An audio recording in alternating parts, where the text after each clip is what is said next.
Of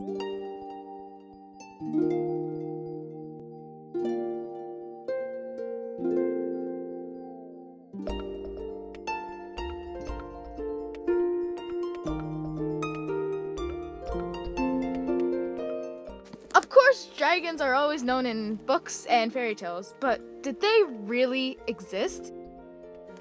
Studies say that knights of the medieval times had to protect their kingdoms and their elaborate medieval castles from fierce and menacing dragons. In the medieval times, dragons were typically known as powerful and destructive creatures. Due to this power, dragons became popular historical icons, causing them to appear on popular heraldry and banners. As you all most likely know, the dragon is by far the most popular mythical creature. Although they were feared and despised, they had the admirable power that became known to all nations. The power of the dragon was envied. Have you ever asked yourself why it is usually dragons that receive the antagonist role? Simply because other mythical creatures just weren't capable. Mermaids and unicorns aren't villain-worthy, and even if they were, they certainly wouldn't have the power or reputation to. Dragons have definitely influenced the modern day. Lots of the literature that we know and love today wouldn't be here if it weren't for them. Thanks to the medieval dragons and the medieval people, of course, we now have high-quality literature that is both enjoyed by children and adults. A few of the many types of literature inspired off dragons were books, comic strips, poems, and novels as well, most commonly about fantasy, adventure, and stories of dragon slayers. Movies and TV shows along with these creatures were introduced later on in the timeline. It's pretty interesting to see how far these beasts have come. Dragons have been introduced to a new generation from century to century, along with new theories, ideas, and different media as well. Dragons and serpents have come to represent a huge diversity of different ideas, but perhaps the one prevailing symbolism that unites them is all man's fascination and fear of the unknown. As long as our mankind is plagued by mystery, our deep lakes, skies, and even souls will never be freed from the clutches of a dragon.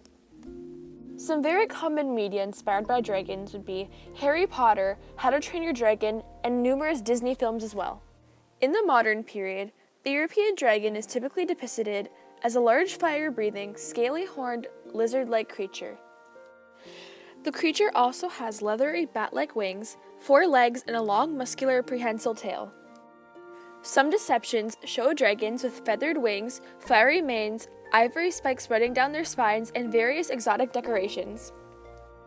The common parts on the dragon's body are the hand, ear, nostril, neck, shoulder, chest, wing claw, spade, tail, spine, thigh, skin, foot.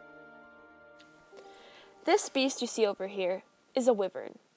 Although they may look similar to dragons, they are definitely not.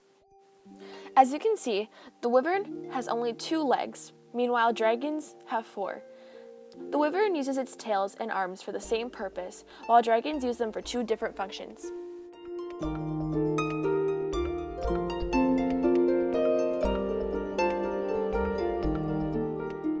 Here we have the Chinese dragon. Not necessarily associated with the medieval dragon, but still important nonetheless. The Chinese dragon is a symbol of peace and harmony. While medieval dragons are known to be evil monsters, hoarders, and kidnappers, Chinese dragons are known to be noble, wise, and bring good fortune. The most obvious difference between these 2 dragons are, one is hated and despised, and the other loved and worshipped amongst many.